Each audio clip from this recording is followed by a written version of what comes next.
Hello, and welcome to Sponge Stories, the podcast for face painters by face painters.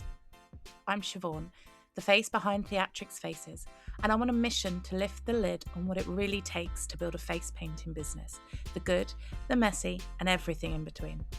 Each episode, I'll be chatting to artists, industry experts, and real working face painters about the things that we don't always talk about.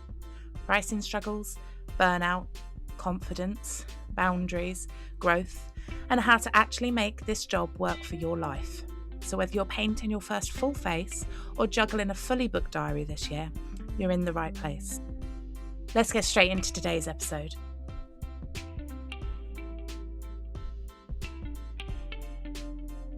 Welcome back to Sponge Stories. This week's episode is actually really special to me. I'm welcoming someone who was part of the very beginning of my own journey into face painting. Donna Godfrey from Donna's Face Painting was the person that I trained with before I started my business. She was there when I was brand new, full of questions and figuring out whether this could actually work as a job. Donna is one of the leading providers of in-person face painting training in the UK with a wealth of experience and a huge depth of knowledge. She's trained hundreds of painters and built a strong, supportive student community along the way. So, Donna, it genuinely means so much to have you here. Welcome to Sponge Stories. Thank you. I will pay you that £50 for saying all those lovely things about me later on. I'll bank transfer you it, so I really appreciate it. Thank you very much. Right, so Donna, can you take us back to your early days? How did you get started in face painting and what were your first early gigs like? So going first back, I had Jennifer. Jennifer would have been maybe 3, 4, something like that. She's now 19. And she's more annoying now than what she was back then. But she loved face painting. And I think my story is very similar to a lot of people's stories. Your kids are into it. You go to all these places and you get the faces painted. And you'll find, or I found then, that it was totally different with each face painter. So I remember going to, it was not a theme park, but it was like, I want to say it was Conkers or something like that, like an outdoor place. And there was this wooden hut and she was doing face painting and her stall, I mean, I'm going back years ago, it was beautiful. This little wooden hut, everything was pink. She was dressed like a fairy. And Jen wanted a face painted. So I said, yes, she got this pink butterfly painted on her face. Mm-hmm. And the woman then she had wands for sale, wings for sale, tutus for sale, tiaras. And I can't remember how much I spent, but I bought everything because this woman made such a beautiful face paint on my daughter and she absolutely was just in her element, and I was the perfect customer for her. Bought everything, took this picture, and I've still got it now. And I thought it was so nice, and she was dead happy. And then we went somewhere else, like a couple of months later, which would have been like a school fair or something like that. And oh my life, that was like the worst face paint I'd ever seen in like history. And she charged the same price as what the other chick did. I was like, this is mental. So I thought, well, if she can do it, I wonder if I can. So I bought the Snazaroo set.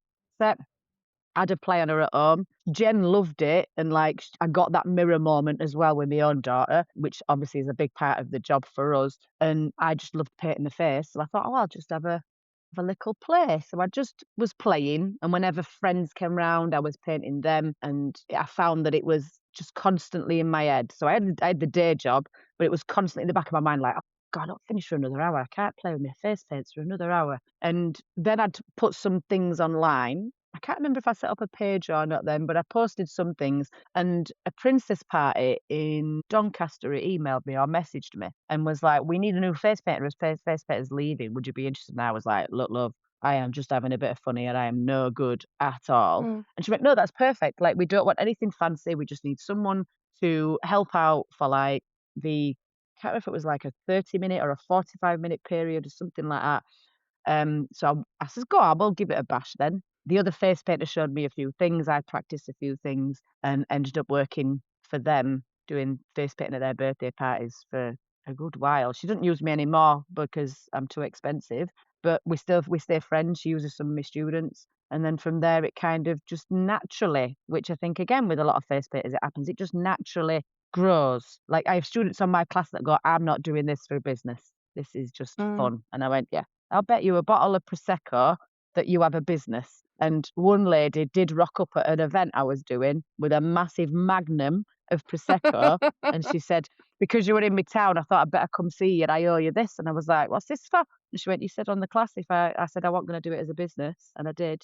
I didn't mean to. I didn't want to. So I owe you a bottle of Prosecco. I was like, mint.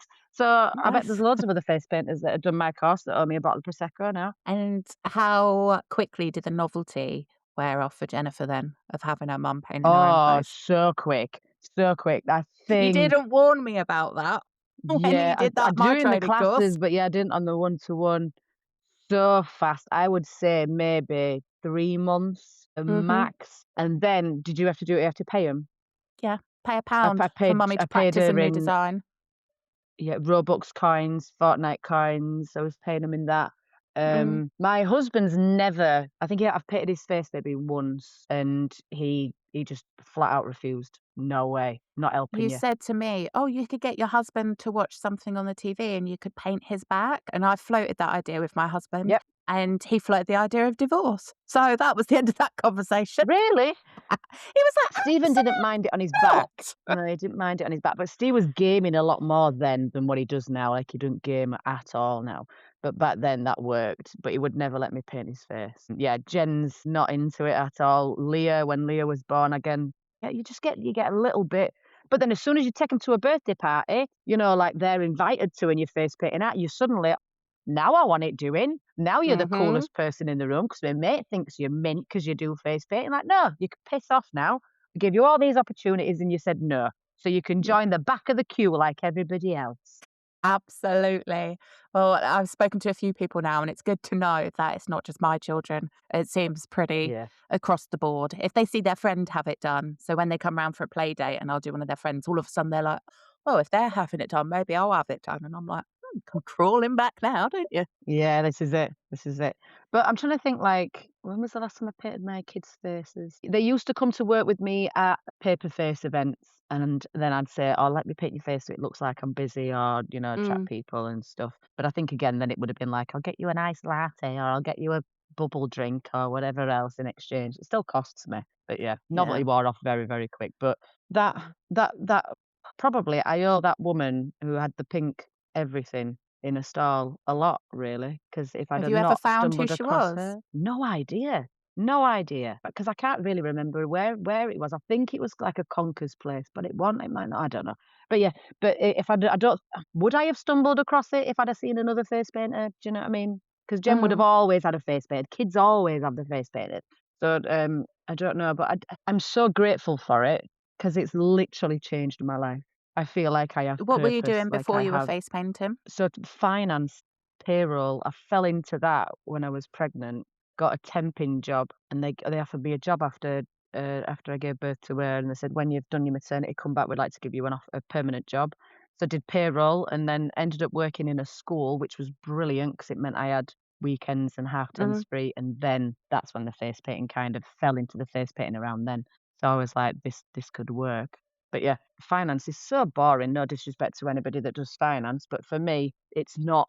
I'm not with my people in finance. I need that creative outlet. I don't even think it's the creative side of it. I think it's just my personality. I remember like bouncing into the office and it was Friday and I was doing something at the weekend. I was dead excited about going to, and I was like, "Yay, guys, it's Friday." And the accounts director was like, "Donna, it's month end. Like, we need your reports done before 3 p.m." Bore off, would you? Whereas now I can like go into a festival and be like, "Yay, it's Friday," and everyone's like, "Yay, it's Friday," and I'm just like with my people now. So it's yeah, I'm a lot happier doing this than I was doing finance.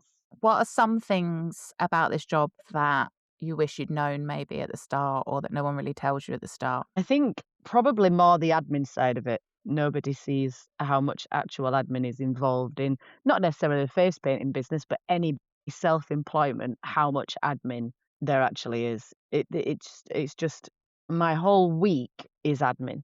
Mm. Constant. I'm constantly on this goddamn laptop and I broke it at the weekend in a class. I stood on it and I was like, "Oh my God, how am I going to even survive without my laptop? Never mind finish the rest of this class." But luckily, one arrived like the next day. But I also think comparing yourself to others thing. Way back, there was so many Facebook groups way back then. Now there isn't half as many COVID, we kind of lost loads of groups. But before COVID, there was so many face painting groups with so many different people from all over the world, and the images, what you'd see and stuff like that. And it was just like, I can never paint like them.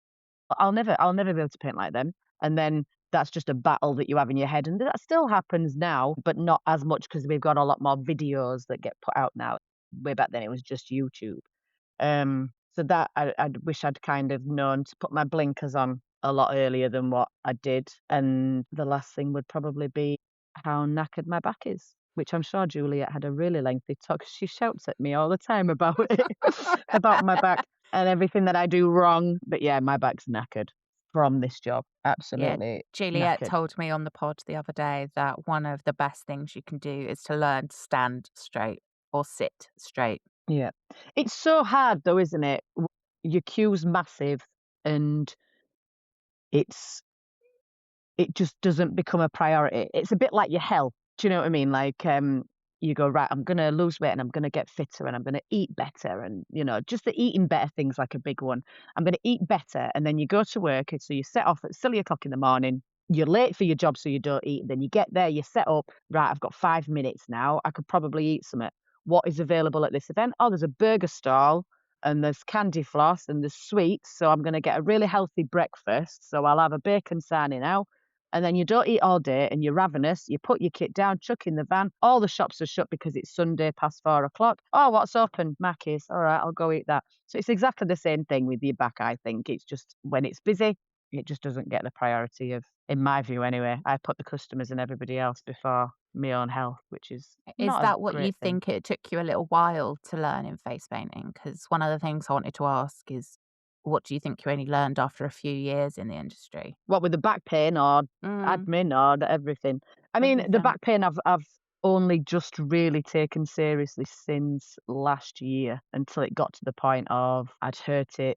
Well, not last year. I hurt it about 2 or 3 years ago so bad I couldn't walk for about 2 weeks. Struggled to just get up out of the chair to go to the toilet. And I thought I had this vision of I'm going to be in a wheelchair. And then it Mm, wasn't only the fact of if I can't walk, I can't do my job. If I can't walk, I can't look after my kids, although my kids are older, but I can't still be a mum. And then how am I going to be a wife? And how am I going to go out and do all the things that I love when I'm literally broken? So that was a mm. scary kind of thought.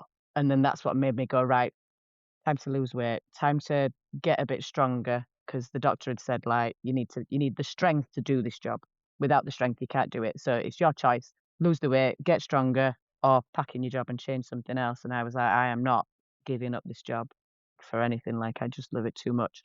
So then it's been total change in diet. I've learnt loads about calories and protein, and I'm still learning now, and like fiber and all of this lot. But it shifted the weight, which has helped. The gym, I still have this thing of I hate gyms. I hate the people there. I just hate what they look like. Somebody needs to create a gym that, I don't know, has cocktails on the treadmill.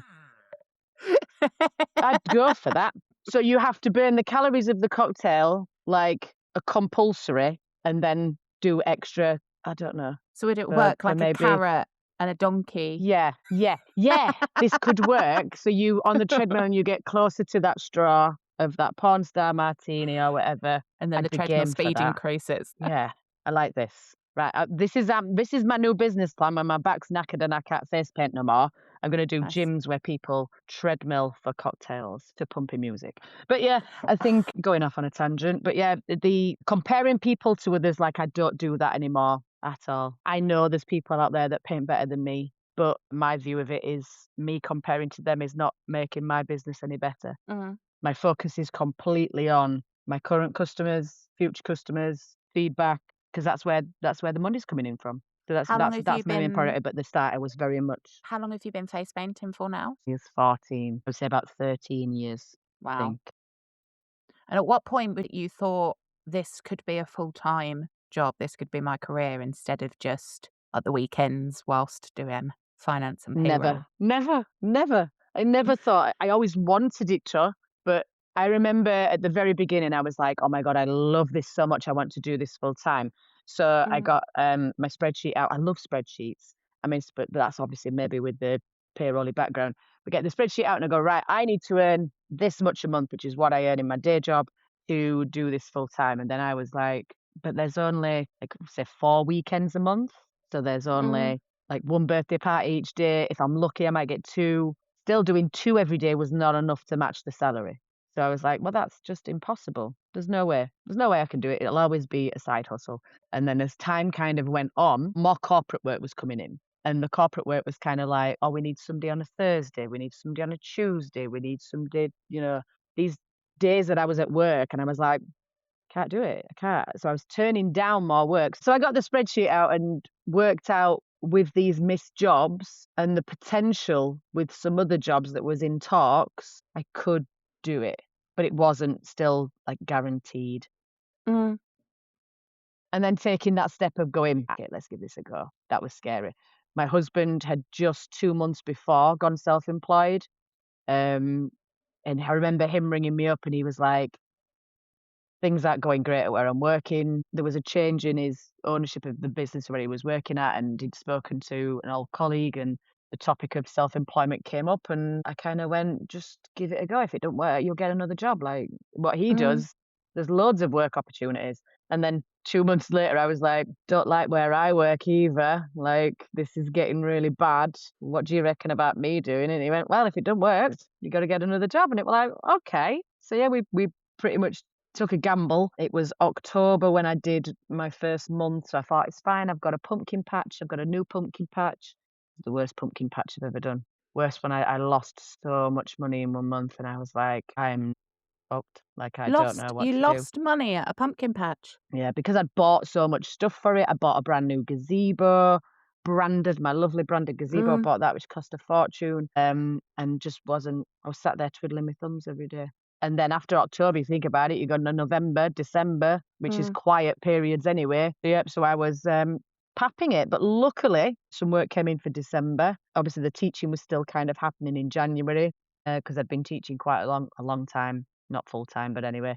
And then gradually it's just been very much admin, pushing in the business, getting more bookings, getting more clients, reaching out to um, different corporates because a lot of it's been corporate that we wanted because we Mm. needed those midweek kind of bits in between. But yeah, it's been hard, very, very hard.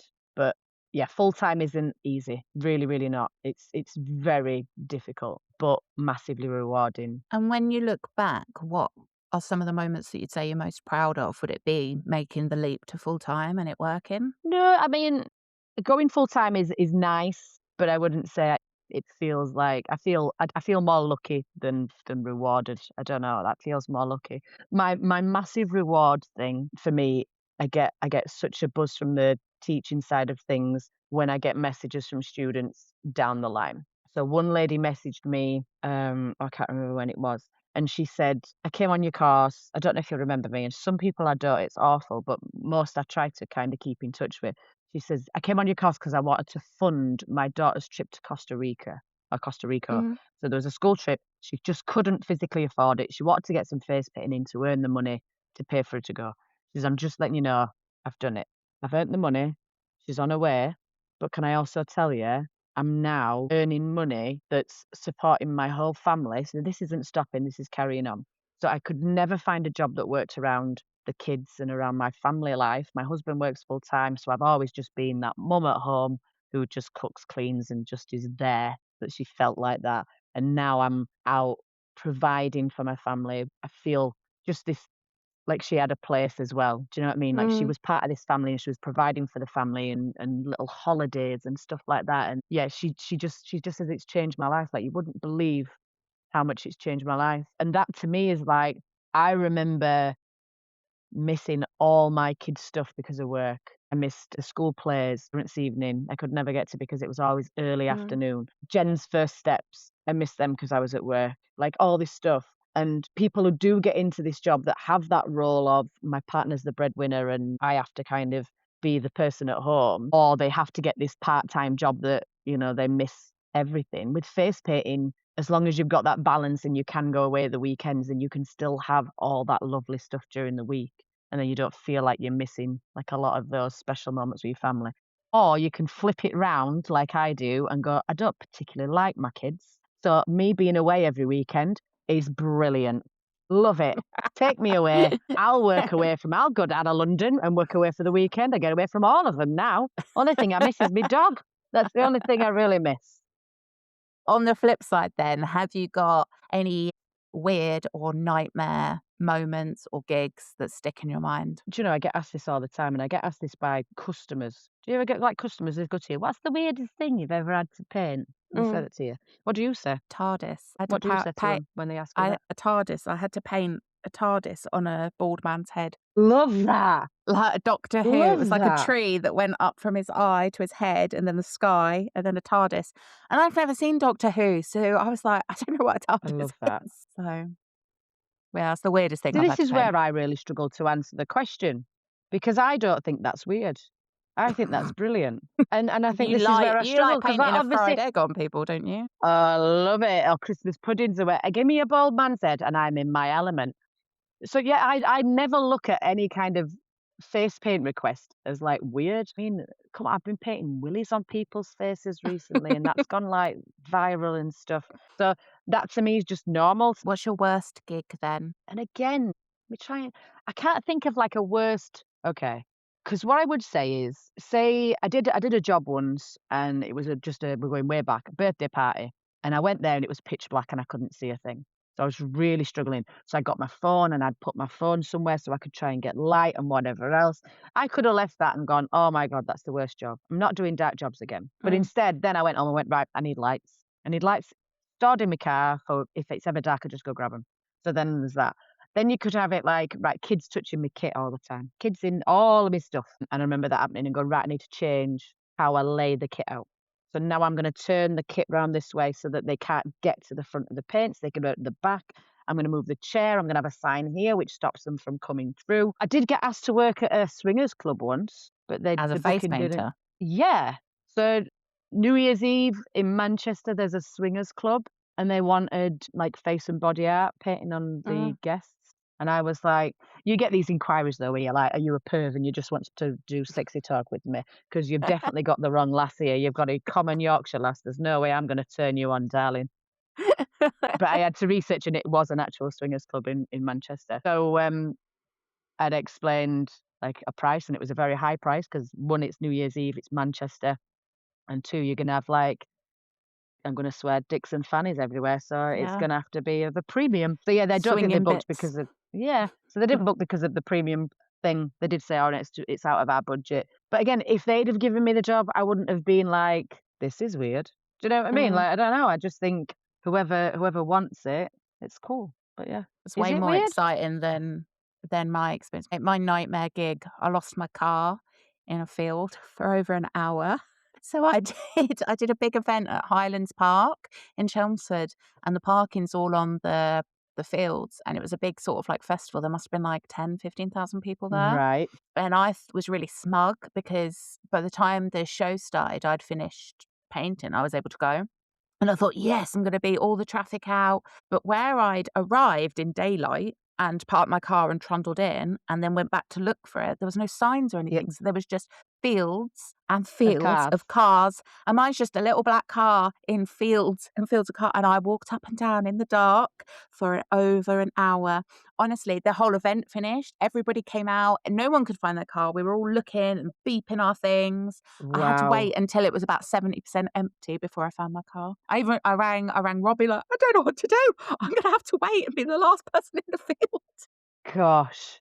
But it happens, doesn't it? Kit. When you arrive somewhere and it's dead, and you're like, all right, this is a nice, easy parking spot. You come out and it looks completely different. Yeah. See, then I'd have been like, right, now I need an Apple tag, and I need to put an Apple tag in my car to stop exactly what I've done. I was like, I am not doing this again. So there's no bad jobs. There's no bad events. It's all learning curves. That's all it is. Exactly. So you've learned from that now, and now it won't happen again. Because I was so smug as well. I was like, oh, look at me. I'm not going to have to queue to get out.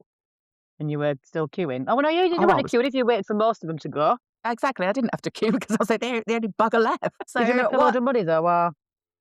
Yeah, to be fair, it wasn't even paper face. I was paid up front for it. So I could offer free face painting to people there. So it was like the perfect gig if I'd have got out before I got lost in the car park, essentially. The only really bad gigs that I have is when I work with Chloe, who's a very, very old student of mine, and I adore her. She's amazing. And she'll come to festivals with me, and the events where they go wrong, as in like weather, we've had like a gazebo rip completely, like the sides are completely damaged that we can't work out of them.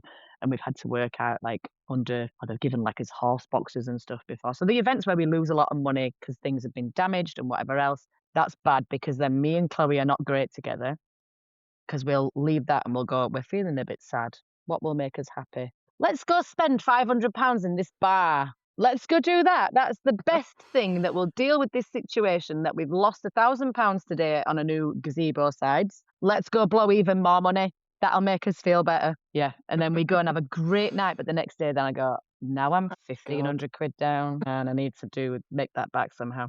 So yeah, I'd probably say that would be, having a bad influence around you is a bad thing. Are you the bad influence, or is Chloe the bad influence? I'm blaming Chloe because she's not here, so I'll blame her. I just think us together, we're just not good. We're not good. And what led you into teaching and running in-person courses then? At what point did you start deciding you were going to teach and not just do the face painting yourself? I got asked. So I literally got asked by someone and I can't even remember who that was. But yeah, so somebody in Yorkshire had just said like, oh, I found your page. Would you consider like teaching me? And it had never even crossed my mind, because way back then there was like the face painting shop down in Essex. They did classes. Juliet Eve, I think, did classes then. But if you went onto Google, you might find like the odd face painter that did it. But there was never like a set day. It was like, get in touch and we'll talk and whatever. And so this chick, I was a bit like, oh, you'd want me to teach her? So yeah, defo. So I thought, okay. So I messaged a few of the face painters in the area, like newish ones, and just said, this has come up. I'm considering it. Like, would you be interested? And I think I'd got 6 people that were interested. And I hired the room up above a pub in Wakefield. They did it. Oh my God, it was awful. Like, I look back now and I cringed. Oh my God, it's the worst thing ever. So we had one practice head. There was no boards then. Boards weren't a thing. So I had one practice head. And my thinking was, get them to paint each other in pairs and they'll experience it on real skin and whatever else. No, that don't work. It really don't work, because one person sat there for like 20 minutes doing nothing whilst the other person's complaining that they can't kind of do it and having a whinge. And then after that, that person has to then go wash it all off. And then, so they're washing off all of their makeup. Yeah, it was, but I loved it and I saw huge potential in it. Mm. I could see the failures. I could see everywhere where I'd gone wrong, and I could see everywhere that needed changing. And it was like, we need heads. Straight away, we need heads. They can't work off each other. There does need to be elements of skin, like practice, so they know what it feels like. And then I thought, I'm going to give it another go. So then I changed the whole concept. Slides came into it, heads came into it, and started advertising. And I managed to get another small group for another Wakefield class. Did that, loved it again, but saw then again there was so much that needed change, and so much changes needed happen. So every single one that I got paid from, the money just went straight back into it again. But it was always, I never saw it as being what it is today. It was just helping face painters or helping people come in to the industry in a safe way where they know about hygiene and they know not to buy, these paints from the pound shop, which it was back then, because Temu and Shein wasn't a thing. And then it's just spiraled. But I love it. I love, like I mentioned before, about people coming back to me and going, this has changed my life. And I'm like, yes, because this has changed my life as well. And I'm so happy that it's changed yours. And you also feel this purpose in your life. And you're not just a mum that, is just doing any job that they can get because it fits around school and putting everybody else kind of first before yourself. Now you've got a community and a job where you feel valued and appreciated and actually quite skilled and talented in something. You're special. And we all are. We're all, we make kids happy for a job. And weirdly enough, we're happy kind of doing it most of the time. So, yeah, the trainings kind of just fell in, but I just love that side of it. And I love seeing people grow with it as well. Like we were talking about you, like you're doing so, so good. And don't be sitting there like going, no, I'm not, because you are. Like you absolutely are. So we're working it out like September-ish time last year. You've got your own pumpkin patch and you're doing your own podcast. You've got like events, you've upped your rate. Like, this is just incredible. And Thank you. nobody's done that apart from you. All I did was went, here's a little path that you can go down. This is what you need to start on the path. There you go. Here's your stuff. Off you trot. I'll still be here though if you need me. Shout me if you need me and I'll come and join you. But off you trot. And then you did everything you said. You should be so proud of yourself. Oh, yeah. Thank you. Yeah, I think when I'm not, because I suffer from sort of like imposter syndrome a little bit. Everyone in And this I have industry to, does. well, that's what I'm learning. I'm learning that everybody, whatever industry you're in, you can't help but compare. And with sort of social media means that you can get these glimpses into what everybody else is doing that perhaps, 10, 15 years ago, I wouldn't know what face painters up north were doing. So I wouldn't be comparing their standard of work to my standard of work. So it is hard, but I'm getting there. I have good days and I have bad days, and I have mostly good days where I do think, yeah, do you know what? I am quite proud of myself. I am quite proud of myself. But Yeah, I think if you literally wrote down and went like, right, what have I achieved in like, what's it been? 6, 7 months? It's been months yeah, doing this job. And if you wrote down like everything you'd achieved, and then if I wrote down everything I'd achieved in 6 months of me starting out, 6 months I'd just learned that Diamond Effects was better than Snazaroo in 6 months. Do you know what I mean? Because it was, I have to learn this all myself. So I was yeah. like, ah, right, this Well, paint's that's better what I than was Snaz. going to say. It's unfair to say that I did it all myself because obviously, so just for, I think I have mentioned this on the podcast before. I did a 1-to-1 session with you, which I found originally, I think I was going to do one of the training courses, but I couldn't get the dates to match up. And the 1-to-1 session with you, I sat there and picked your brain about everything tonight. I came out with notes about, like you said, Diamond FX for white and black, but use this for this color and use this and use these stencils, but not these stencils, and this one over this. And I think I extracted as much information as I could from you in that one day so that when I went off, I bought the bits that I knew were tried and tested. I didn't order an Amazon palette or anything because I was like, no, I need white from here and black from here, this split cake, and this one's going to be better for sponge work, and buy these sponges, not these ones. So it would have taken me a lot longer to learn all of that by myself. I think that was another part of the training as well, was like I'd seen how long it had taken me to kind of figure stuff out. That if somebody was just there to go like, I think it was like brushes was the big thing. I bought so many brushes. And I say this in the beginner's course, and I go like, I found way back at the very beginning, I went on Amazon, there was this brush set, and it was one of those in the zip case wallet thing, like canvas wallet, and you open it up and every brush is in this wallet and it's like 12 quid. And I'm like, I'm a fucking genius. I've just found this on Amazon and nobody else has found this brush set that's going to save me a fortune, and I got every brush I ever need. So I bought this brush set and I was like, wait till I put this on the newbie group. I'm like, look at you guys. Like, none of you have found this on Amazon. And it came and it was absolute, oh my God, it was horrific. Every single brush did not work with the face paint. It was awful. And I was like, I'm not doing that again. And then I did it again. And I did it again. And I did it again. Whereas what I did was on your course, you said try every single one of these brushes. And then whichever one you get along with best, that's going to be the one for you. So after that course, I went off and I ordered the cat tongue rosemary, but I didn't order anything else from there. I ordered this one and this one because I knew, because I tried all of that. So yes, I have because no come face up painter's quick, kit has the same range of brushes. Every face painter's kit has different brands for different stuff. Nobody goes, my kit is just all rosemary, or my kit is all superstar. Never. So yeah, I think the advantage of the training was to save the money that I'd blown in. Somebody recommended this brush, so I'll go buy it, and then it's not actually for me. At least that way you can try so many brushes and you know exactly what you like, and then you've just saved yourself a good couple of £100 because that's what you would have spent. It's easy done. And then when you are, because they're expensive, buying the professional equipment is expensive. So then when I was ordering those bits, I knew that I was going to be happy with them. So I didn't mind investing that money. It didn't feel wasted. I've still got those brushes. I look after them.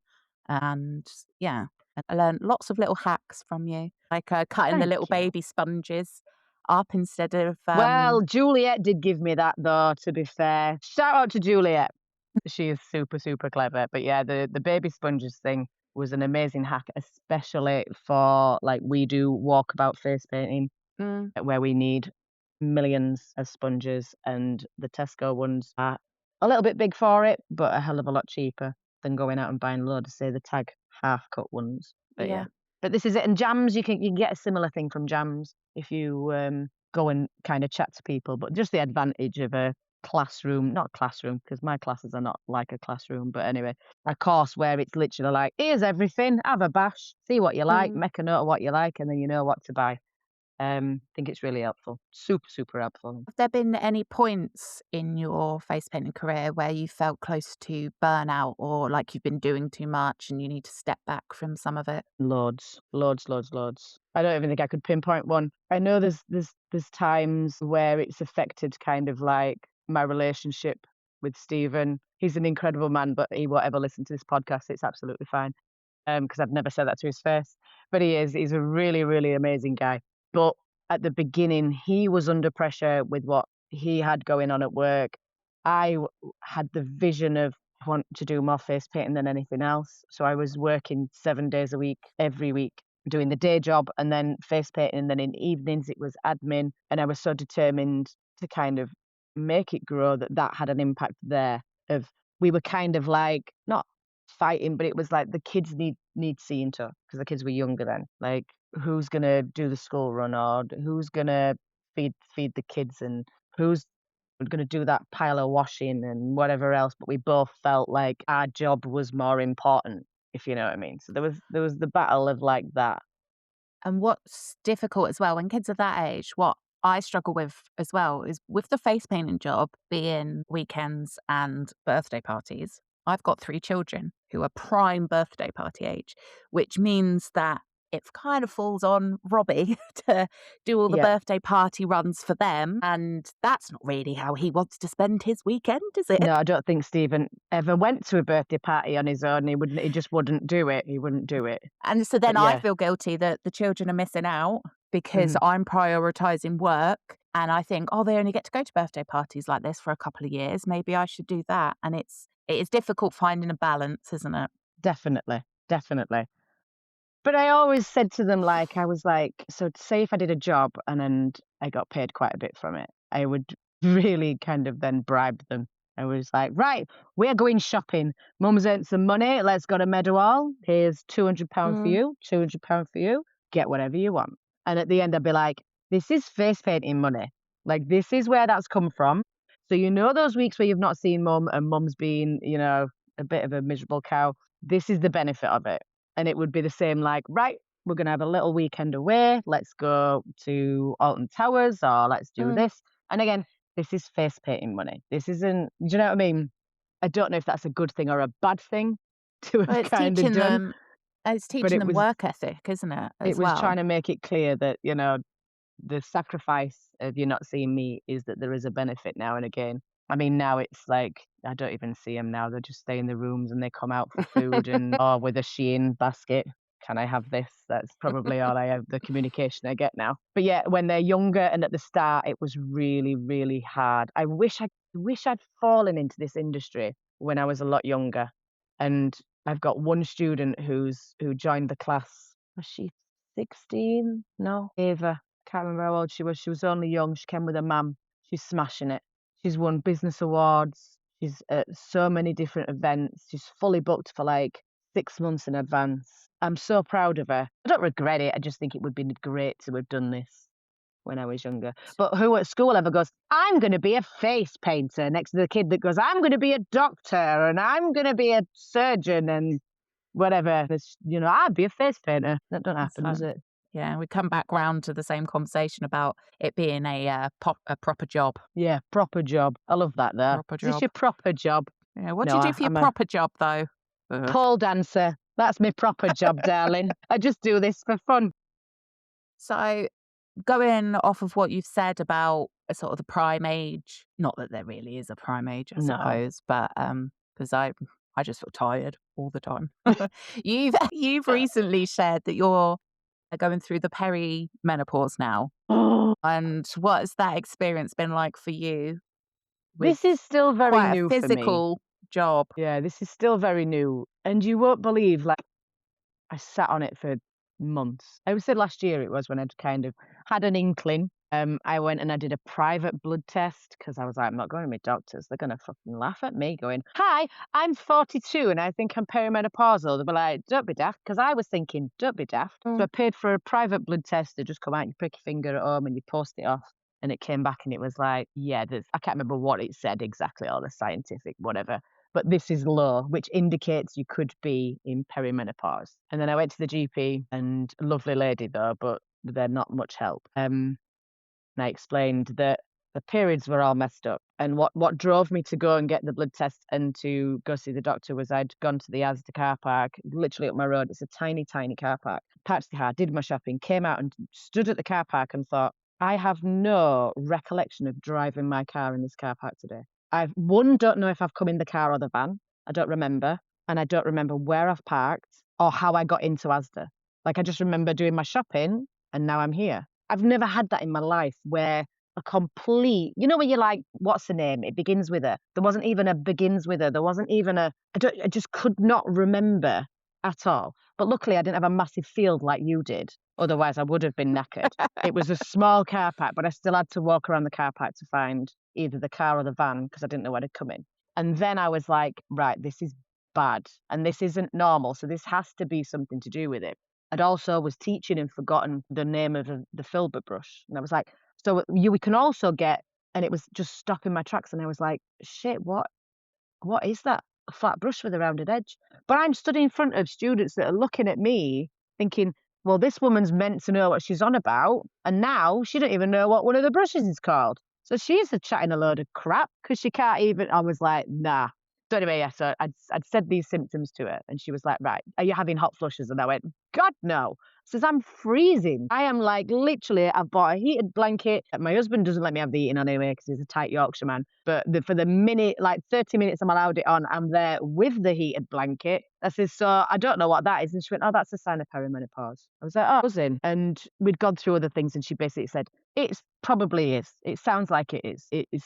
And I went, okay. She went, but you're very young for HRT. And I was like, well, I don't really understand what HRT is anyway. Like, this isn't something that I've been educated in. But she said, basically leave it until you want to kill your husband and then come back and see me. I was like, okay. I don't actually quite like him now, though, to be fair. I've not liked him for years. Like, I wanted to kill him in the past. So does that mean? But anyway, I said, well, what can I do? And she went, well, there's these, what did she give me? Primrose oil. Just try this. I went, okay. So I went on Amazon, bought this primrose oil. Taking this primrose oil on a night and I'm thinking this is doing jack, absolutely nothing. I still am feeling all these other symptoms then come, lethargic, like sadness, this overwhelming feeling of sadness when everything in your life is brilliant. That's so bizarre. I remember being in the van driving to work or whatever. I was going to the office and everything in my life was great. We're in the process of buying a new house that was going through fantastic. The kids were doing great at school. There's money in the bank. Everything's great, but there's still this overwhelming feeling of like I wanted to cry. It was so bizarre. So I thought I needed to do something. I can't live like this. So I went to my good friend, my best friend, as my husband calls it, my best friend, ChatGPT. I went to ChatGPT and I said, this is what's going on. I haven't got a clue what to do. And it reeled off all this stuff to kind of try this first. We've it's like my counsellor. Anyway, so we've gone through all these vitamins and stuff what I'm taking, which has helped a little bit. The brain fog's not. I've found my car. I find my car now. But I still have this overwhelming feeling of being weak. And this happened when my back went as well. I hate feeling like, I don't know if you're like this, but when I go to an event and I take my gazebo's massive, 3 meters by 4.5 meters, but it's heavy. It's one of the big hex things. I'll go and I get it out of the van and this guy will come up and go, do you need an hand? And I'll go, no, I've got this. Do you know what I mean? Like, I don't need your help. No. And I'm very much like that a lot in the business. There is stuff I need Stephen to do, but mainly it's like, I'll do it. And then now this perimenopause thing is making me feel weak and making me feel I can't do what I'd normally do. And I hate this feeling of being I don't know what the word I'm trying to get at. It's not weak, but do you know this? It's I'm just not. changing the way that you view yourself as well. I don't know. It's just this feeling of I need somebody else to do something for me now. I hate that. I hate it. Like And a then I was like, vulnerability. yes, very much so.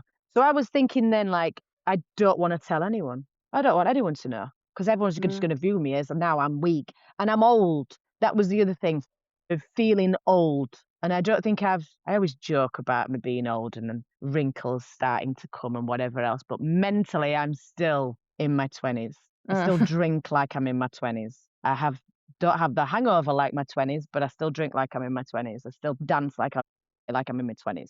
So the fact of admitting to myself as well that I'm old, I didn't want to do that to anybody. I just didn't want anyone to know.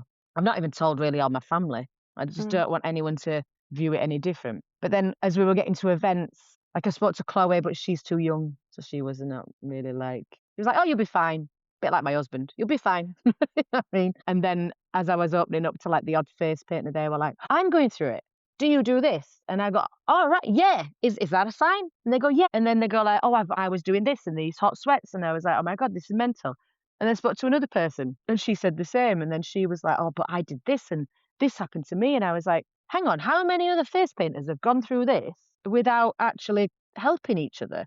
Our industry has been full of periods where we've come together and we've supported each other through so many different things, especially like COVID. We were all there rooting each other to stay strong and we'll get through this and we'll get back to work together. And it was a really lovely time for the industry. But I'm thinking, this isn't something new. Perimenopause is not something new. So what the hell have all the other guys been doing? Like just cracking on. Is this what led you to start the menopausal support group Face Painters group on Facebook? Yeah, just literally, and I'd hate the fact of when people do it. Here's another face painting group, and here's another face painting. We don't need all these face painting groups, but it felt very much like I needed somewhere to kind of go. Am I losing my mind, or is this perimenopause? Do I need locking up, or is this perimenopause? So yeah, so then I put my big girl pants on and thought, I'll put this in the newbie group where there's the most people there. And I remember posting it thinking, shit, I'm going to get some horrible comments. And again, this could be perimenopause of where you just sit there and you just think everyone's going to say horrible, horrible stuff to me. I genuinely thought people were going to be like, fuck me, Donna, perimenopause and you're only 42. Wow. How are you coping with that? That must be horrific. That's shit for you. You can't work now. Do you know, in my head. What's the response actually been like, though? Was literally like, same. I posted it, and then I think it's up to like over 200 members within 3 hours. Like, of people who completely understand. Or need help and want to talk about it. And just, I mean, it blew me away from all over the world, granted. So there's obviously loads and loads of people. We know that. Everyone goes through this lovely thing of perimenopause. But it was very surprising that nobody had done this before. And I'm not going to become a Davina McCall person at all. I'm not going to go on a TV show and start kind of ranting and raving about it and whatever else. But I think it's just a nice thing. I've not got my mum as well. My mum passed away at 50. So as I get older, I'm like, I don't have that person to go, Mum, is this normal? Should this happen? Have you done this? Have your kids ever done this? You know, did I do this? So that this is probably like then a nice space for people to come into where it's not your husband, it's not your family, it's other people who can relate to exactly what your day-to-day life is. And for a lot of generations as well, it wasn't talked about. It wasn't discussed. Yeah. It's only really. But I think that's why I thought that. Yeah. I felt this shame of the confirmation of perimenopause. And I still do. Still don't. I hate the word. And I don't know why. I have this just dislikeness to it, this stigma around it. And like hopefully, you said, it happens to all women. Yeah. And hopefully if we chat again, like in the future, you know, I don't know, give me a couple of years, my view on it might be totally different, and there might be a really great change in our industry of supporting people and ways to make it so that you're not failing at your job and you can still do your job. Like, how did doctors go through perimenopause and still do their job? How do these people who have really challenging, mentally challenging and physically challenging jobs go through it, and I'm just a face painter and I'm struggling. But it's all mental for me. It's not Yeah. physical as such. It's all here, and I need this more than anything. It's weird. How old are you? 34. Come Sorry. see me. But I'll give you a G- call in 8 years. but hopefully by then I'll have all the answers for you. Yeah, exactly. Do you know what I mean? Like the training courses and everything else, the very first one I ever did was shocking. Now my training courses I have perfected, and I am very, very proud of where I have got the training course to, and it works. It's proven and it works. So hopefully with the perimenopause thing, I'll be so educated and knowledgeable and have a plan in place. I'll even do probably a course on that, and I'll go, come join my perimenopause course where we show you how to get around it and still earn loads of money doing the job that you love. That would That's be another another great business business. idea that you've just thought of, isn't Alongside it? the gym with the treadmill cocktails, I think the treadmill cocktails might actually be required with the perimenopause class, though. They might have to work together. It's just going to have to be a thing. So, yeah. So, You're seen in the UK when I was looking for a training course to do. Your branding and everything is brilliant because you type in training courses. I wanted to do an in-person training course. That was really important for me. I didn't want to do an online course. And when I typed in-person training courses onto Google, you've obviously positioned yourself and done so much work building your brand and your training courses that you are the first person that pops up. No matter what location in the UK you put in, you pop up. So you're seen as the Donna's go. there. Yeah, you're there right at the top because you're based in Barnsley, aren't you? Is it I Barnsley? am. Yeah. And Currently, but I'm moving. when I told my friends and family I was going up to Barnsley, they all thought I'd lost the plot. They were like, "What are you going all the way up there for?" And I was like, "Because she looks like the best. I can see that this is exactly what I wanted from a training course." Like I said, I wanted Right. to go So, give me a somewhere. massive, massive head right now. So, tell me why you booked me then. So, the branding was there. I get that. But Branding was there. It was in person. It looked professional. It was clear and easy to read your website. You had regular training courses for groups at regular set days. I think when I looked in September, you had only got 1 or 2 more for the rest of the year. And then you were going to be releasing your 2026 dates. And I'm impatient and I wanted to learn now. So we're chatting about this earlier. I emailed to say, if you have anybody, I can see your Reading course is sold out. If you have anybody drop out, I can take a last minute cancellation spot.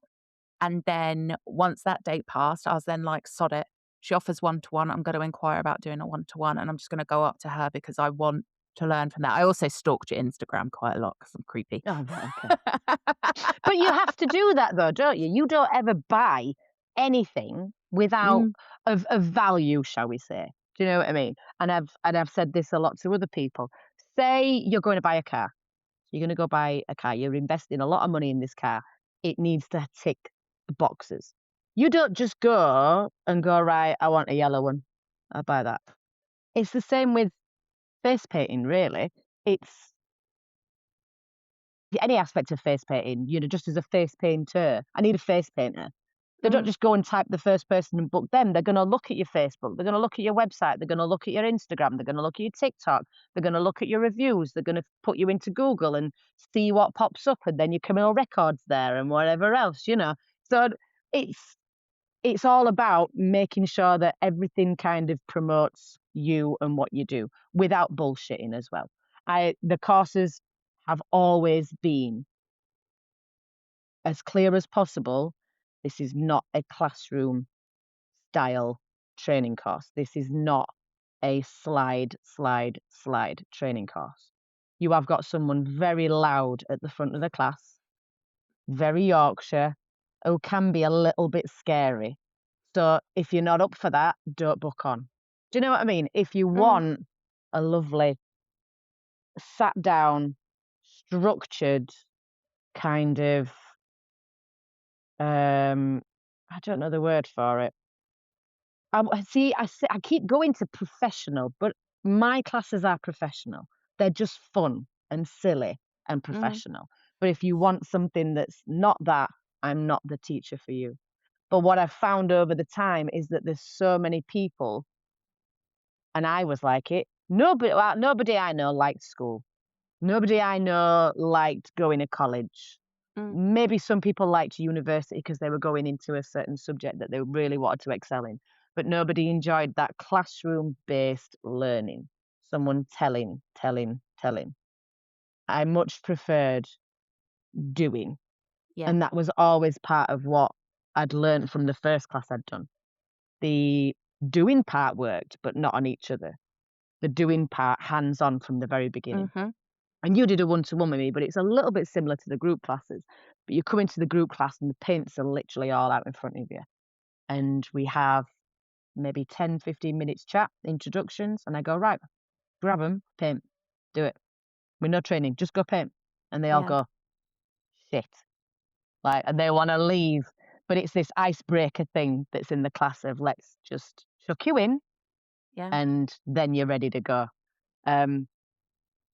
But yeah, the format of it has been lots of failures, and every year I change it because there's something new that needs adding in, or there's something that's going to make it better, and I want it to be perfect. And I feel like I'm nearly there. Like the formula I've got works. It really, really works, and you're proof of that. Do you know what I mean? Yeah. You are evidence of that, and so are all the other students that have done it. Not everyone comes on my course to become a professional face painter, though. I need to make that very clear before everyone jumps on the bandwagon. I have a lot of people that come. I had a group of ladies once in Manchester. There was 8 of them that booked on this course together. So I thought a booking of 8, that's a small charity or a business that's wanting to add face painting to their kind of portfolio. These 8 girls came in. At the time, it was round tables. It wasn't a U shape because they couldn't do it at this venue. So they picked this round table and we did the introductions and they went, we are here to get away from the kids and the husband for a day. I went, what, all of you? She went, yeah, we have no interest in face painting whatsoever. We're here just for a fun, silly day out. And I was like, wow, this is brilliant. These girls got absolutely blathered. They were ordering bottles of wine from the bar. They were following along the course content, but just having fun with it. And I was like, this is ace. And we see these people come on the class as well. I don't get as many as 8. It'd be great to have a group of 8 girls pissed up every class. But you see groups of people that people are retired. I just want to do something with my grandkids. Yeah. You get mums with their kids that just want to do something as a day out as a family with them. Spend some individual time with that one daughter rather than, them all together. So not everyone comes for that specific thing. But I'm very proud of where I've got it to. And it's taken a lot of graft. Have there been moments where being such a leader in the training side of the industry and because you're very visible, has that felt heavy or difficult? It's just Donna's always chuffing there. You put into Google, she's there. She's on this goddamn podcast. She's on Facebook. She's just You're all over TikTok, all over Instagram. TikTok. Leave me alone, Donna. What was the question again? Is it like... Has it ever felt heavy? Is it difficult being one of the I leaders? tell you what is, yeah. Well, being classed as like a leader, I never see myself as like a leader of the industry. I think there's loads of face painters out there that paint a lot better than me. But I do feel like I have more knowledge in the business aspect of it. So I will confidently say, if you're wanting to earn more money as a face painter, then definitely come have a chat with me. It's not about the face painting, it's about the admin business side of things. So yeah, I don't see myself as like face painters will go and teach at like conventions in America and stuff. I'll never get asked to do that. Could you imagine me in an American convention? They'd be like, who's this Fruit Loop? Like, no way. You do online training. You did that webinar that I was part of a few months ago. Yeah. I'm not entirely sure most of them could understand you. But this is what I mean. They can't understand me. It needed subtitles. Gosh, honest.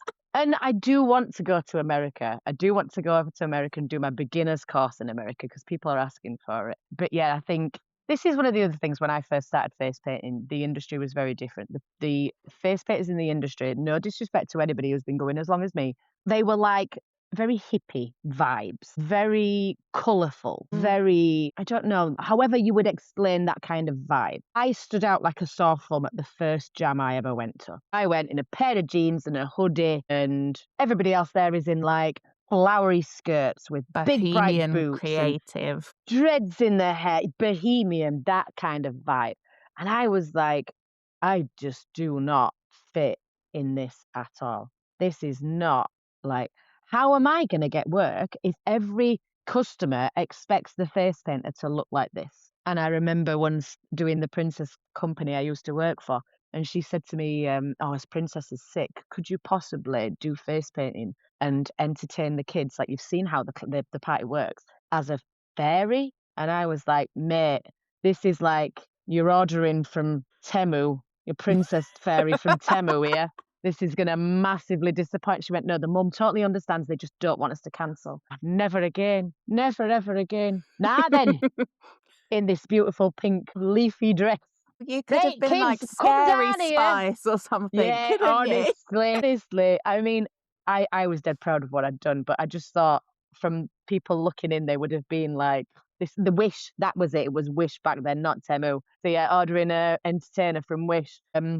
Yeah, so I never felt like I was going to fit in. And that felt like I was at a disadvantage. But then I found as time's gone on that actually me being different to them gave me more of an advantage because I was relating to more of my customers. My customers were relating more to me. Hang on, there's a face painter that looks like me. There's a face painter that talks like me. I'm not booking a face painter that's, skipping around my garden, throwing bubbles everywhere, which wasn't what they were wanting. Do you know how I'm kind of explaining it? The relatable thing. And I think that's what's done well for me in the business is the clients that we've got and with the training, they know very much that Donna is like this. If you don't connect with that, don't work with me. I'm not for you. And if I don't connect with you, I don't want to work with you. I wouldn't want to go to some mansion that's pure white and I'd walk in and think, I'm going to fucking break something here. And then that's going to be added to my bill. I'd feel uncomfortable. I'd much rather give me a working men's club with a load of drunk people falling over and whatever else. Like, that's my kind of people. That's my kind of customers. I'll do those all day long. Give me loud women in a class who want to learn and have fun and make jokes and are sarcastic. That's definitely me. I So think that's the kind of people. you make a good point there that not every face painter is suitable for every client. And it's the same in any industry. You're always going to have different Absolutely. clients with different needs. And it's a good thing that we're not all the same. It's a good thing that we're not all carbon copies of each other churning out the same style of art, because otherwise we would always be in direct competition with one another.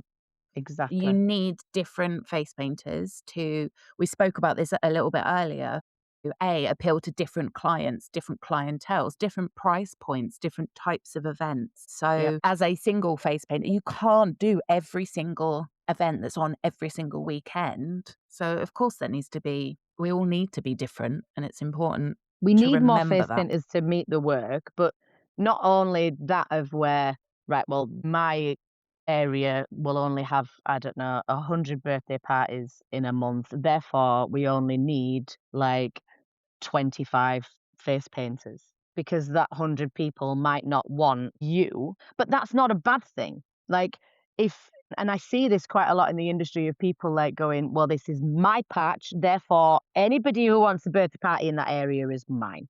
That's exactly the same as the car theory or getting a boiler or whatever. Just because it's in your area doesn't mean that you should get that work. Each person wants something different, whether that's speed painting.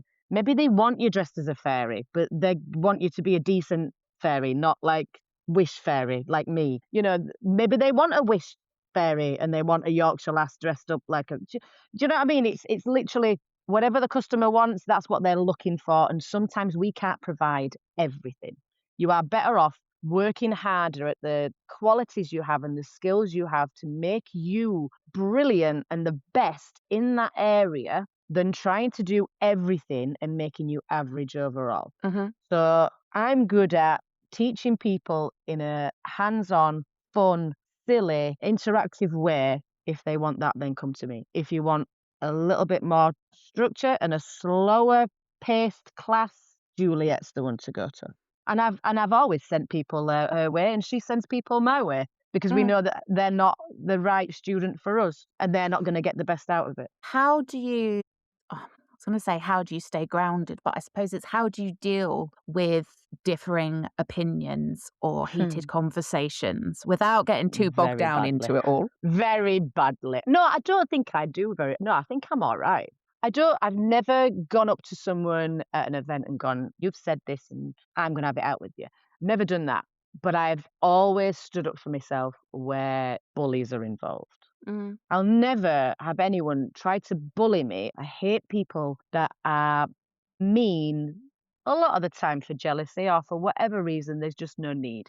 But I've found I'm somehow not drawn into it. I seem to attract this drama.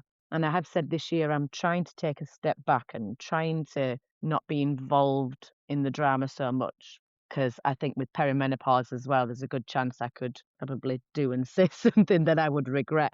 So trying to take a step back from it all. But yeah, I've had issues with face painters in the past, and I'd like to think, and I'm sure she would think the same. We've sat down face to face. It took us 2 years to sit down face to face to talk about it. Aired issues, both of us aired issues that then we both realised if we'd have just spoken a lot earlier, we would have realised that a lot of the rumours and she said, he said weren't actually true. Do you know what I mean? If we'd have just picked up the phone to each other that first time, it wouldn't have escalated to where it got to. Well, this links in beautifully with, so I'm building hopefully an online community called Sponge. The idea being that it takes everything, all the community Facebook groups, all of the Instagram community, all the Reddit threads, all of the WhatsApp groups seeking work, put that all together in one safe, friendly, and respectful environment that you can easily access resources or contact other face painters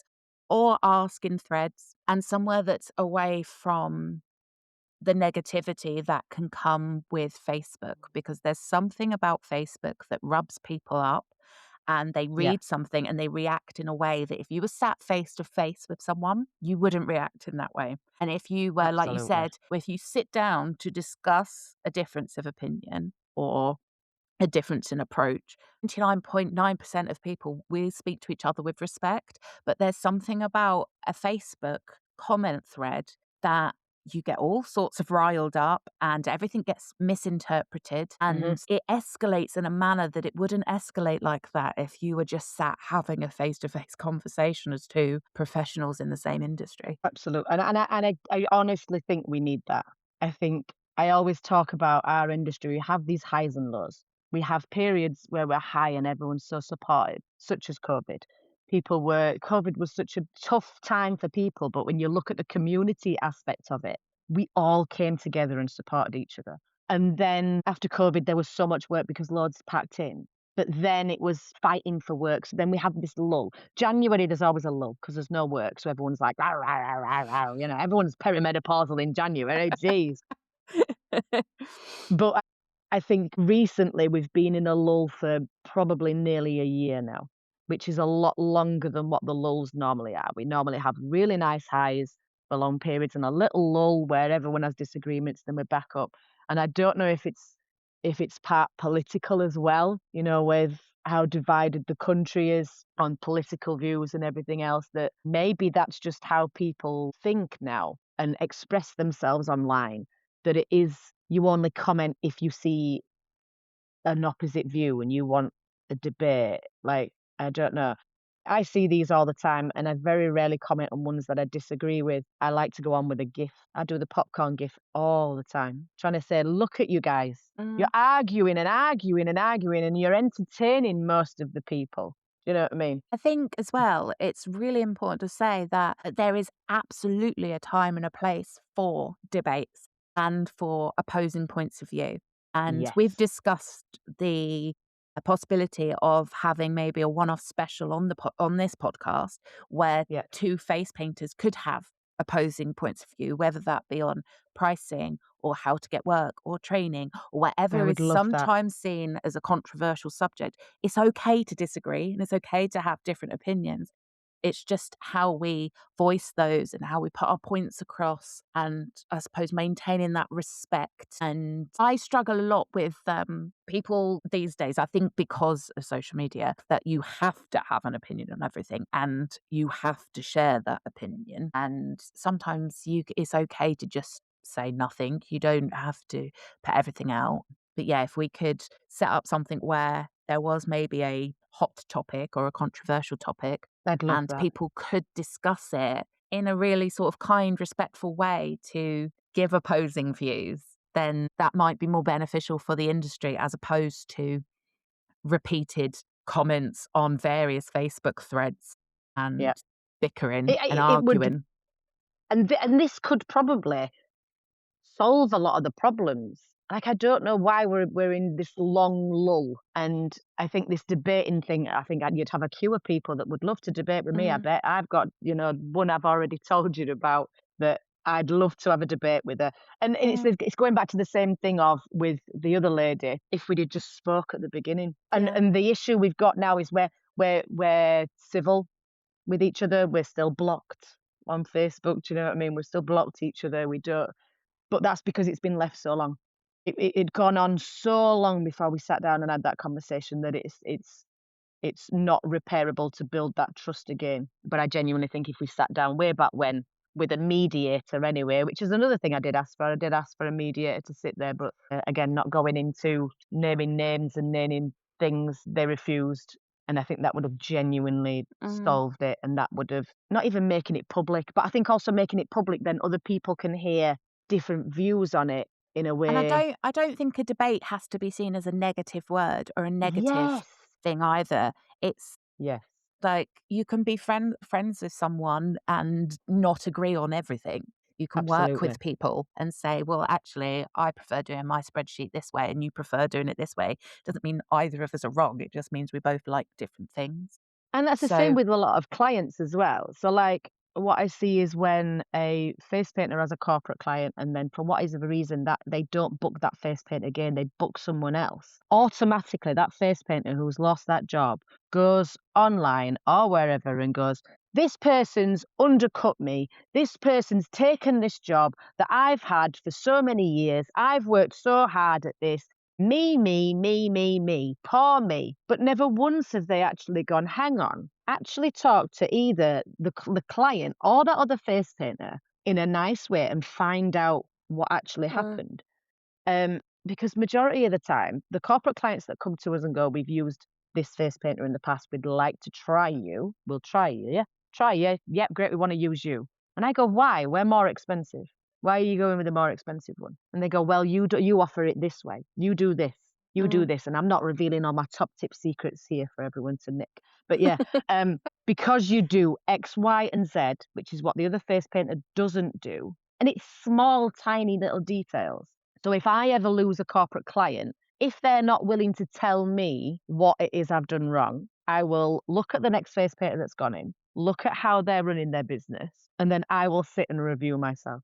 And I'll go, right, I can't be 100% certain why I've lost it because they won't tell me. But looking at that face painter going in, right, their team probably looks a little bit smarter than what ours does. They've all got the same kit. So I think maybe that's something that either I need to review in my business if I want more work like that, or do I take the knock on this and go, right, this is not a client for me?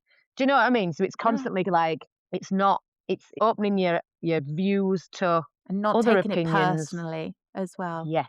Yeah. I think a lot of differing points of view, not even negative comments, but differing points of view are taken as a personal attack on you as an individual or your business. And it's often not the case. There's not many people out there that will look at you and attack you as a person. It's normally. Yeah. And this is why I said earlier about, as we were chatting about the lovely, lovely Julia, and I'll always say that she's lovely, but we have such different views on teaching. But we can totally sit next to each other and talk about our different views and why we feel like that, and still walk away hugging each other, wishing each other the best and sending each other clients. And that's what I would love for the industry to go back to, is this supportive, willing to voice their views in a much nicer way than we currently are. Oh, what a lovely place to live. And that would be great with my perimenopause as well, please. That'd be because so then good for that you. would mean I would, yeah. So if everyone can just do that for me and the other members of that group, that'd be great, please. Thank you ever so much. Love you, bye. Is there anything that you would do differently if you were starting out as a face painter right now? I do think the classes kind of thing's good. I really do. I Mm, think it gives you that massive, it saves you, I would say, easy 6 months of trying to do it at home. Easy. By mm, just going onto a course. And I'm not saying you have to go on mine, you have to go on whichever one works and suits you, whichever teacher suits you. But definitely do your research into that person that's doing the training and find out what will work with you. That would have helped me massively and saved me loads of money. Don't go buy brushes like I did, of because somebody recommends it, or because you think, oh my God, I've found this bargain on Temu and this has to be you got sensational. serious beef with Temu, haven't you? Yeah, do you know? No, because I use it all the time. But I use it. I just don't buy my face paints from it, obviously. But and I would definitely say as well, network like with people. There Mm, wasn't as many jams as what there is now. So many jams in the convention and these events where you can meet other face painters. And again, you're never going to get along with everybody, but you're definitely going to find people that you do have a connection with. You're going to be able to see how other people work, view other people's kits, watch how other people paint. And it can be a bit of a lonely industry, this, when you're doing this on your own, because your mm, partner don't want to talk about face paint and glitter and all of that. Like, he's got no interest whatsoever. But having a network with other face painters that you have a similar kind of personality to, or a mm. similar interest, or a similar views, that you can bounce off ideas and work together, and it makes it a much nicer kind of place than a very lonely journey. And it can be like, you think Christmas parties, self-employed, like, woo, Yeah, this there's is like me, exactly what I've said on the podcast. woo, Like, it's like, happy pop, Christmas. Secret Santa to me sen. Do you know what I mean? Like, yeah. So I think if you work on your own and you don't like have a team of subcontractors or however it might be, working can be really, really good, really helpful in the long run, and just make it a bit more of an enjoyable experience. So definitely, I would be like networking. This is what I want for the podcast as well. So, this first season that I'm recording, I've tried to get some experienced names and some people with big followings so we can draw on their social media content, like knowledge and stuff. But in future seasons, I want it to be that anybody could, any single face paint, you could have been just come off your first course and you can come on the podcast, because I find a lot of podcasts that I listen to personally, but they always have to be interviewing a celebrity or a really successful person. And I think we've all got so many experiences to share. And it was a gap that I noticed on the way back from, I think, my first pumpkin patch gigs. Like, I love listening to podcasts in the car or when I'm cleaning the house. And I just thought, I'm listening to these and I just wish it was a bit more, it's something I could relate to a little bit more. And that's when I Yeah, thought, do you yeah. know what? I'd just love to chat to another face painter about this. I'm absolutely knackered. All I've drank all day is 2 cans of Monster. I've not been to the toilet. I've painted literally from 10 till 4:30 without a break. I've not left my tent. I've loved it. I'm not saying I hated it, but I kind of want to listen to people that get it. And I I just would love thought, to listen to that newbie face painter that's done their first job. I yeah, want that story. I want to hear them go like, "Oh my gosh, I was shaking from the very beginning. My hand wouldn't mm, stop shaking the whole time. I had a mum breathing down the shoulder." And I think possibly a bit more of like a reminiscing kind of thing for yeah, me would be like, I've been there and I remember that feeling. And I would like to hear their story and their worries and their concerns. I suppose of like a bit of it's like watching your kids grow up. Do you know what I mean? You've yeah, been there and done that bit of it, but then you're like, you don't know what great things are coming your way. You know what I mean? But hearing those stories, I think would be great. Yeah, don't give me like these big names. Give me real, genuine yeah. people that's been at those events, that's grafted all day, that's messed up on a design and it came out wrong. Like really, real, Mm, like you say, real scenarios that you can yeah. everyone can relate to. And Yeah, even love like you that. said, even the big names like yourself, how many people that you've taught or that have seen you at a jam, or they're face painters, been doing it a couple of years, but they follow your work on TikTok. How many of them actually get to sit down for an hour and say, well, how did you get into it? What Yeah, yeah. And these in-depth conversations, like, I'm very lucky because I'm getting to ask all of the questions, but hopefully someone out there will feel like, oh, I didn't know any of that about Donna, actually. I just thought she'd always done teaching or training. And I just think sometimes we're just a name online or just another business in the industry. It's nice getting, And they might get God, to the without end of this and go, sounding, Jesus, she's hard work. I genuinely do not want to book on her class. Thank God I have listened to this podcast I'm going because to she'd do avoid my her head at in. future jams. Yeah, yeah. So at least you know the way you stand. You know what I mean? At least you know not to come and approach me, because once you do, I will chew your ear off all day. But yeah, no, I think the podcast is a really great thing, and then get more genuine people on. I would love. I'm down for it. Me down Yeah. for it. Well, Will you thanks. have me back again, or have I been that bad? Well, I don't know. Let's see how you calm down after this I'll pay you perimenopause another thing. £50, okay? Just to say nice stuff about me, so people think I'm a nice person. What else have you? What's next for you then, Donna? What are you doing? More courses this year? So no, the courses, we're doing less courses this year purely because I was traveling so much last year. Mm, Like literally, it was every end of the country. It felt like, and it took its toll a little bit on the body and everything else. So I said, right, rein it back a bit. Less mm, locations, people can travel. If you want to come on my course, just go that extra 30 minutes. Can't yeah. be that hard, you know. Nope. So That's exactly what I did. yeah. So this is it. This is it. But I still get people like go, no, can you not come to SV14 postcode, literally my street? Like, no, get off your ass and come find me if you're that bothered. So yeah, less training in a sense. We've got a lot of festivals booked in, which I love doing the festivals because it means as well I can do the whole meta glasses thing, and we can Mm, record some cool content for TikTok. And we've got a lot more corporate work this year, which is great that they seem to this year have got more funding, which I'm super happy about because we had a period of very low funding. So they seem to have got a little bit, which is good. But the future, I do want to go to America, and I need to take the know how I courses do it. international. Well, I have so many followers on TikTok that are Americans. The majority of them are America. And I get messages all the time going, when are you coming to America? And you know, I sat down once and I went, right, I'm going to do it. I'm going to go teach in America. So I got the laptop out and I put up Google Maps very naively. I went, hang on. America's one big ass place. They're all whinging about going up and down the UK. I know.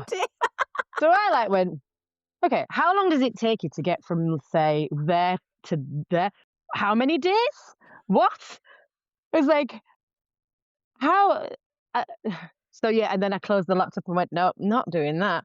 So yeah, I think what it needs to be is like a top location, which I don't know.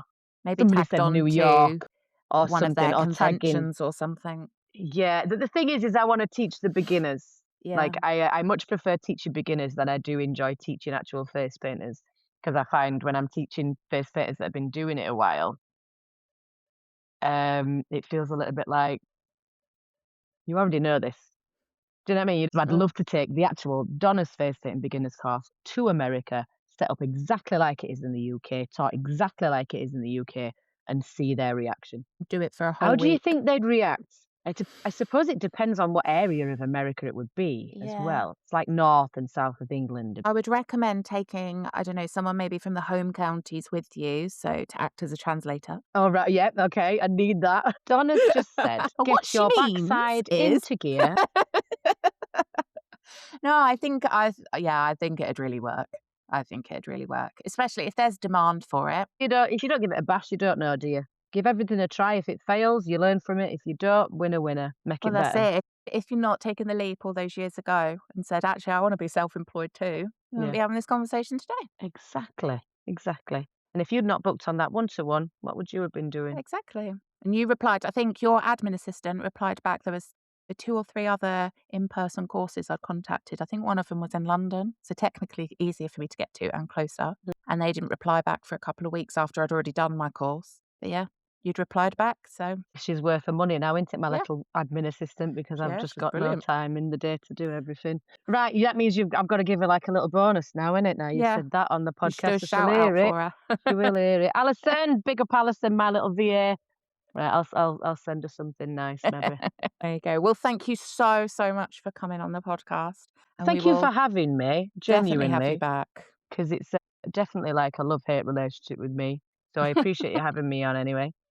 And well done for everything you've achieved. Thank Genuinely. You've done so well. You should be so proud of you. And this is just phenomenal. And I can see this being amazing. you. Genuinely. It's going to be mint. It's going to be so helpful. And I'll interview you then when I've proper lost the plot. Yeah. And I'm rocking and I'm not face painting no more. And I'll go, do you remember we had this conversation? I'm going to ask you exactly the same questions about me. Like, you know. And then I'll be perimenopausal and I'll have the Yeah. hump about everything. Exactly. So it'll all come back round again. But It'll no, be a full genuinely well circle. done. And I wish you the very Thank best for you. this. I think it's going to be mint.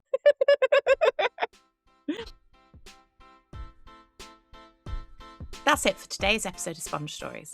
If you found this helpful or it made you think, oh, thank God it's not just me, I'd love for you to share it with another face painter who needs to hear it. Don't forget to follow or subscribe so you don't miss future episodes. There's plenty more real talk and a bit more waffle coming your way. And if you've got a story, a question, or you'd even like to come on the podcast, you can email me at hello@spongecommunity.co.uk or send us a DM over on Instagram, Sponge Stories.